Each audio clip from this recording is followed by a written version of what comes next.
des Burnies, le podcast qui prend soin des nanas en burn-out. Je m'appelle Sarah, je suis infirmière, naturopathe et ma mission est de t'aider à déculpabiliser, à sortir de ton isolement pour recharger tes batteries et être épanouie. Chaque semaine, que ce soit en solo avec une nana inspirante, on parlera dévalorisation, échec, mais aussi résilience, espoir, reconversion et surtout trichothérapie. Dans le descriptif de l'épisode, tu trouveras un lien qui va te permettre de pouvoir réserver ta première séance offerte avec moi. C'est-à-dire qu'on prendra le temps de parler de toi, de ce que tu affrontes en ce moment, de voir ce que tu peux mettre en place, de te proposer des premières pistes d'amélioration et voir si le Kintsugi Boost Camp est fait pour toi. C'est 5 mois d'accompagnement avec des rendez-vous hebdomadaires, mais tu peux aussi ajouter des rendez-vous en individuel. Le tout est éligible au CPF. C'est de l'introspection, des outils de connaissance de soi, de la psychologie positive, de l'organisation, de l'alimentation aussi, il y a tout un programme pour, des exercices de relaxation, des exercices de performance, trouver son ikigai pour la suite, pour avoir des projets pour soi. Bref, c'est vraiment the accompagnement pluridisciplinaire global qui prend en compte toutes les différentes sphères de ta vie, qui va te permettre de surmonter cette épreuve. Et j'insiste sur le fait de rejoindre une communauté, une safe place où des nanas sont là pour parce qu'elles veulent être sublimées. Donc il y a beaucoup de bienveillance, il y a beaucoup de soutien, il y a beaucoup d'écoute et de motivation. Mais maintenant, on va attaquer l'épisode de la semaine. Donc détends les épaules, cohérence cardiaque et profite pleinement de cet épisode.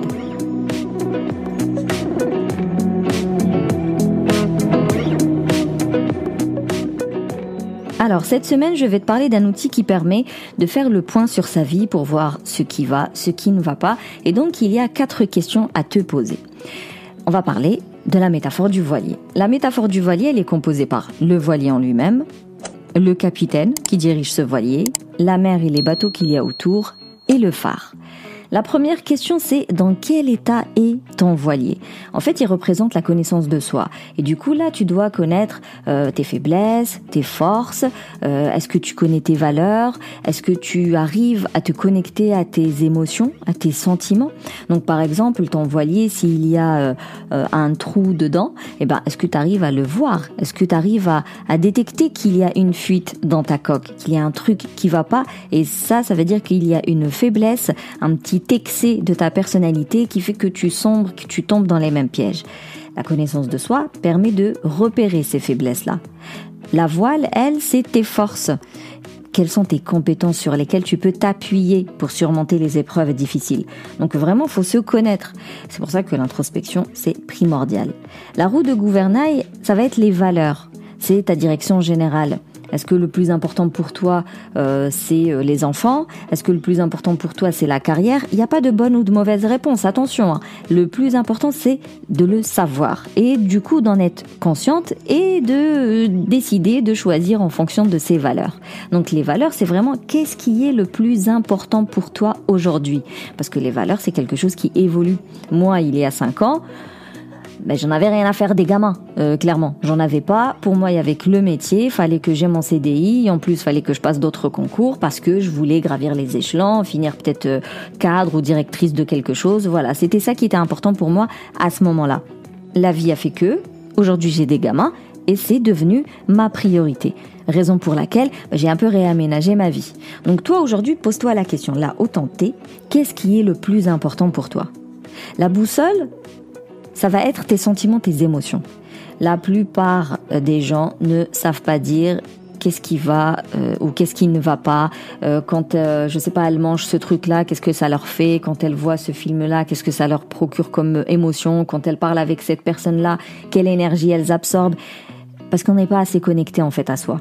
On se néglige tellement, on s'écoute pas, rien du tout, on n'existe quasiment pas pour nous-mêmes, on n'existe que pour les autres, que forcément on s'est déconnecté de nos émotions et de nos sentiments. Il y a une série là que je regarde en ce moment qui s'appelle See, S-E-E, c'est-à-dire voir, et ça me fait rire parce que en fait le peuple est aveugle, et du coup forcément ils ont développé d'autres sens, et donc ils arrivent à sentir le chagrin. Ils arrivent à sentir la tristesse. Ils arrivent à entendre le mensonge. Voilà, c'est rigolo, c'est fictif surtout, hein.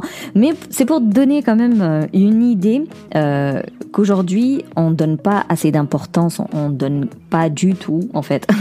On prend pas du tout en compte nos émotions et nos sentiments, sauf quand c'est la grosse merdasse, quand t'es fort en colère, que tu regrettes d'avoir été très en colère et tu culpabilises. Là, tu le sais que tu es en train de culpabiliser, mais on va jamais se dire qu'est-ce qui m'a mis en colère. Quand j'étais en colère, en fait, qu'est-ce qui me manquait? C'était quoi mon besoin à ce moment-là? Qu'est-ce que j'aurais pu faire autrement pour éviter cette colère? Comment j'aurais pu évacuer ma colère autrement que engueuler telle ou telle personne ou casser tel ou tel truc pour éviter cette culpabilité qui vient par la suite? Alors, tu me diras, mais ta première question, il y a déjà pas mal de questions dedans. Et effectivement, l'introspection, c'est comme les travaux d'une maison. Je le répéterai à chaque épisode si nécessaire. Quand tu te lances dans des travaux, c'est coûteux, c'est beaucoup d'énergie, beaucoup de temps. Une fois que ça, c'est fait, l'entretien de la maison, c'est plutôt tranquillou bilou. Donc toi, au début, faire un peu la connaissance de toi-même, ça demande effectivement beaucoup d'efforts et des fois le déclic, il ne vient pas tout de suite. Moi, je le vois avec mes coachées, il y a certaines, elles flippent en fait. Limite, elles sont dans l'esquive, c'est-à-dire que tu as des vidéos, tu as des questions qui vont avec, et le but c'est de remplir les questions. Si aujourd'hui tu n'y arrives pas, tu retestes demain, ainsi de suite. Sauf qu'il y en a, elles ont jamais fait les exercices parce que elles ont, en gros, le cerveau il a pas envie. Il a pas envie d'écrire ces choses-là, c'est peut-être pas chouette, ça fait pas plaisir. Donc elles esquivent en disant c'est pas ça qu'il me faut, moi il me faut autre chose, je veux plus de conseils, je veux plus d'astuces, je veux plus de tips. Mais en réalité, voilà, c'est juste de l'esquive. Mais il n'y a pas de souci, je sais qu'à un moment donné ou un autre, le cerveau il va arrêter d'esquiver parce que elle voit les autres filles avancer, elle voit les autres filles évoluer, donc à un moment donné ça va se dire je vais peut-être le faire ce foutu exercice.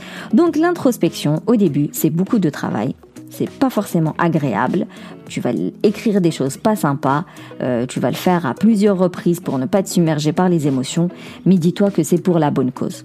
Ta première question, c'est dans quel état est mon voilier? Est-ce que j'ai des fuites dans ma coque? Est-ce que j'ai des faiblesses qui à chaque fois me tirent comme ça dans les mêmes pièges et je tombe dedans aveuglément?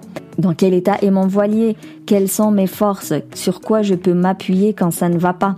Est-ce que je maîtrise bien la roue de gouvernail? Est-ce que je connais mes valeurs? Est-ce que j'arrive à mettre des mots, à bien les identifier, à bien les citer et surtout les hiérarchiser? Quelle est la plus importante là maintenant? Est-ce que je sais lire ma boussole? Est-ce que j'arrive à comprendre mes sentiments? Est-ce que j'accorde du temps à mes émotions? Et est-ce que je sais les décrypter? La deuxième question, c'est quelle est ton attitude en tant que capitaine de ce voilier? L'attention que tu accordes au quotidien aux choses qui t'entourent, fais un peu le bilan. Quelle est l'attention que j'accorde à tout ce qui m'entoure? Est-ce que je suis uniquement attentive à mon environnement et aux gens qui m'entourent, ou est-ce que je suis quand même attentive à mon voilier et justement à la fuite dans la coque, à la voile, à la boussole et à la roue de gouvernail? Et quand je suis attentive comme ça, à quoi je pense? Quelles sont les pensées qui en découlent? Est-ce que je me dis que de toute façon, il y a tellement de fuites dans ma coque que c'est foutu pour foutu, je vais jamais y arriver, je vais couler?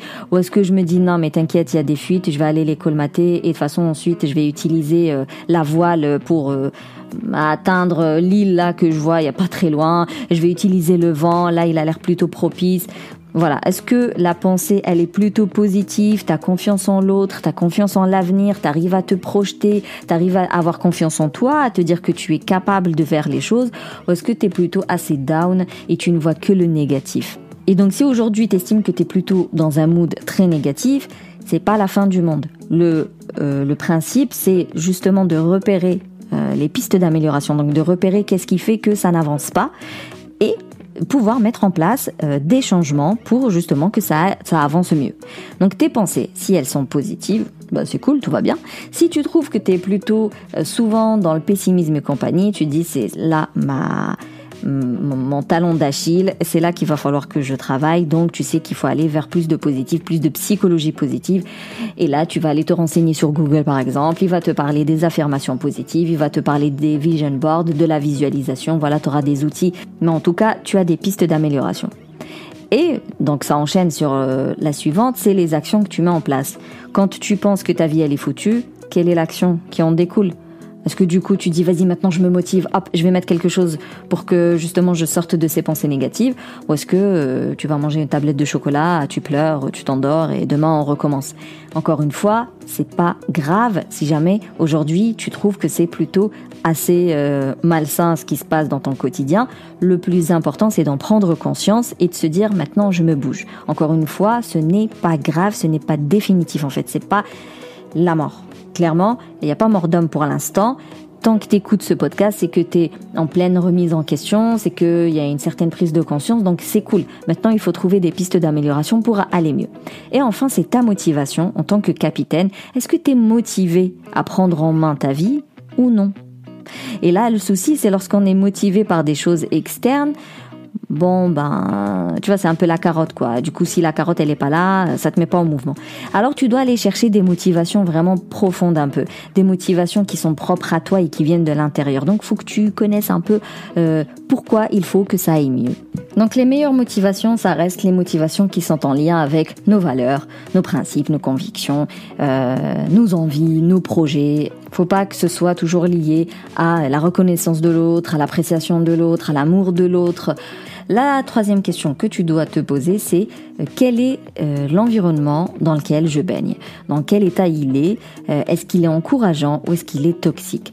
Là, ça va se traduire par la mer et les bateaux qu'il y a autour, vu qu'on est toujours dans cette métaphore du voilier.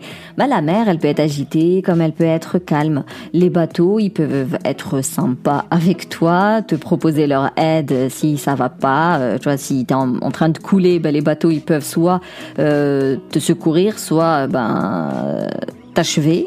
Donc, est-ce que tu es entouré de personnes positives, bienveillantes, qui t'encouragent, ou est-ce que tu es plutôt dans des relations assez toxiques ? Ensuite, à le climat. On a tous du soleil, mais on a tous aussi de l'orage, de la pluie, du vent. Et du coup, est-ce que tu es souvent dans un contexte orageux, avec des tempêtes et compagnie, ou est-ce que c'est assez équilibré, ça va, il y a un peu de tout, un peu tout le temps, donc t'es pas non plus dans de la tempête H24, c'est pas que des événements négatifs sur des événements négatifs, il y a quand même des bons moments, il y a des moments sympas que tu partages avec tes enfants, ta famille, ton époux, ton copain, tes collègues, voilà. Est-ce que c'est uniquement de la prise de tête quasiment tous les jours, tout le temps, ou est-ce que tu arrives à relativiser en disant non, sans déconner, j'ai quand même bien vécu cette journée-là, cette semaine, à 2 reprises, c'était Bagdad comme dirait l'autre, mais le reste du temps c'était plutôt sympa. Donc voilà, le climat, est-ce qu'il y a un peu de tout ou est-ce que c'est souvent la tempête ? Et enfin, ta destination, ta carte, elle fait partie aussi de ton environnement, c'est-à-dire quels sont les objectifs en réalité que tu as envie d'atteindre en ce moment, qu'est-ce que tu as envie de faire de ta vie ? Est-ce que déjà tu as des objectifs ? Il y en a, ils vivent, les jours défilent, se ressemblent, mais il n'y a pas d'objectif. Donc là, quelque part, avec ton voilier, c'est comme si tu étais sur l'océan et vas-y, je sais pas où est-ce que je vais en réalité. Juste, je navigue et puis on verra bien. Eh bien, est-ce que déjà toi, tu as une destination bien précise, là, à 3 mois, à 6 mois, à 1 an, ou est-ce que tu vis pour vivre et peut-être un jour, tu vas croiser l'île en disant « Ah ouais, c'est là que je voulais aller ». Et la dernière question que tu dois te poser, c'est est-ce que tu as un phare ? Oui ou non. C'est-à-dire, est-ce que tu as des ressources aidantes ou pas ? Est-ce que tu as des personnes aidantes ou non ? Mais attention, des personnes aidantes ne vont jamais faire les choses à ta place. C'est pas le but. Moi, par exemple, clairement, je suis le phare. Je vais te dire ce que tu peux faire. Je vais te guider. Les outils, les astuces, les conseils, tout ce que tu veux. Oui, je peux le faire en tant que personne aidante. Mais jamais je vais faire les choses à ta place. Jamais je ne vais remplir l'exercice à ta place. Jamais je ne vais trouver la solution à ta place. Parce qu'en réalité, il n'y a que toi qui peux être experte de toi-même. Donc il n'y a que toi qui peux répondre aux exercices, il n'y a que toi qui peux trouver la solution, il n'y a que toi qui peux trouver des pistes d'amélioration et surtout, il n'y a que toi qui peux passer à l'action pour toi. Personne ne peut le faire à ta place. Ce serait beaucoup trop simple. Donc, on récapitule.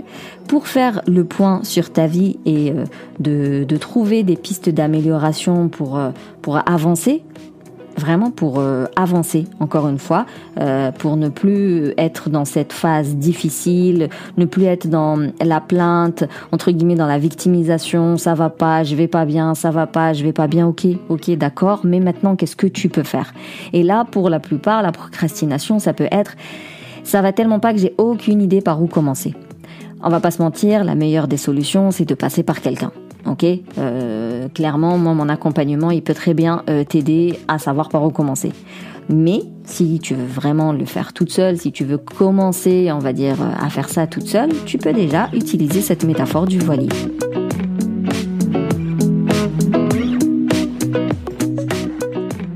Petit 1. Dans quel état est ton voilier? Est-ce qu'il y a des fuites dans ta coque? Quelles sont tes faiblesses? Est-ce que ton voilier est en bon état et est-ce que tu sais le gérer? Donc, est-ce que tu connais tes forces et est-ce que tu sais t'appuyer dessus? Est-ce que tu sais les solliciter au moment voulu? Est-ce que tu sais maîtriser la roue de gouvernail? Est-ce que tu connais tes valeurs? Est-ce que tu sais lire la boussole? Est-ce que tu es connecté à tes émotions ou non? La deuxième question, c'est quelle est ton attitude en tant que capitaine de ce voilier? L'attention que tu apportes aux environnements, l'attention que tu apportes aux éléments qui t'entourent. Est-ce que tu es très connecté? Est-ce que tu es très focalisé sur tes faiblesses? Au contraire, est-ce que tu es très focalisé sur la roue de gouvernail alors que tu es en train de couler? Est-ce que tu es très focalisé sur les bateaux qui t'entourent et de ce qu'ils peuvent penser au détriment de ta coque qui est en train de couler clairement parce qu'elle est trouée de partout? Donc ton attention vers quoi elle est dirigée et est-ce que c'est équilibré ou pas? Est-ce que tu regardes plus ou moins tous les éléments de ta vie ou est-ce que tu es focalisé sur un seul truc alors qu'il y a tout qui ne va pas derrière? Les pensées. Quelles sont les pensées qui sont liées à cette attention-là, en fait? Quelles sont les pensées que tu génères par cette attention-là? Est-ce que c'est plutôt positif ou négatif? Et surtout, qu'est-ce que tu mets en place? Et lorsque tu mets une action en place, est-ce que tu es motivé par la carotte ou est-ce que tu es motivé plutôt par tes valeurs, par exemple? La troisième question, c'est dans quel état est ton environnement? Ta mère. Ah là là. La mer, est-ce qu'elle est calme ou agitée constamment? Le climat, est-ce que tu as plus de tempêtes que de soleil? Donc est-ce qu'il y a quand même des bons moments dans ta vie, tu arrives à les percevoir et à en profiter? Ou est-ce que tu estimes que tu es souvent en tempête? Les autres bateaux qui t'entourent, est-ce qu'ils sont aidants ou est-ce que tu te retrouves dans des relations toxiques? Et surtout, là maintenant, tout de suite, est-ce que tu sais vers quoi tu vas? Est-ce que tu as des idées en tête, des objectifs précis ou est-ce que tu vis au jour le jour et c'est répétitif, redondant, tout ce que tu veux, ennuyeux, barbant. Et enfin, est-ce qu'il y a un phare dans ta vie? Est-ce qu'il y a des ressources sur lesquelles tu peux t'appuyer, des ressources aidantes? Donc Instagram, si tu vois que ton fil d'actu, il génère plus d'anxiété, de dépression, de dégoût, de regret, c'est tout zap. Ça veut dire que tu dois faire le tri sur Instagram, par exemple. Si les personnes que tu suis te génèrent beaucoup d'émotions négatives, de l'envie, de la jalousie et tout, ça veut dire que tu dois enlever ces gens-là de ton feed, comme ça tu ne les vois plus. Et tu gardes uniquement celles qui te génèrent des émotions positives, du courage, de la motivation, du positif. Est-ce que tu as des personnes aidantes? Et encore une fois, les personnes aidantes, elles ne font pas à ta place. Il n'y a que toi qui peux faire. Sinon, encore une fois, il n'y a pas de bonne ou de mauvaise réponse. Le plus important est de la trouver, cette foutue réponse, et de mettre en place ce qu'il faut pour changer les choses, tout simplement. Alors, simple ne veut pas dire facile. Mais simple, c'est-à-dire que je te demande pas de construire une fusée. Tu vois, c'est assez compliqué. Je te demande pas de me sortir, j'en sais rien moi, d'inventer un nouveau truc qui n'existe pas. Ça, c'est compliqué. Simplicité, c'est-à-dire que c'est simple, le processus est simple. Par contre, il peut être difficile parce que c'est assez personnel, parce que tu vas être confronté en réalité un peu à toi-même et que t'as pas forcément envie, parce que ça fait pas plaisir, parce que ça va te faire pleurer, parce que ça va te faire flipper, parce que ça va t'angoisser. Voilà, c'est difficile, mais c'est faisable parce que c'est simple. Alors j'ai l'impression que cet épisode il est à base de questions, même moi j'ai mal à la tête. Je devrais le nommer les 15 000 questions à se poser pour avancer dans sa vie.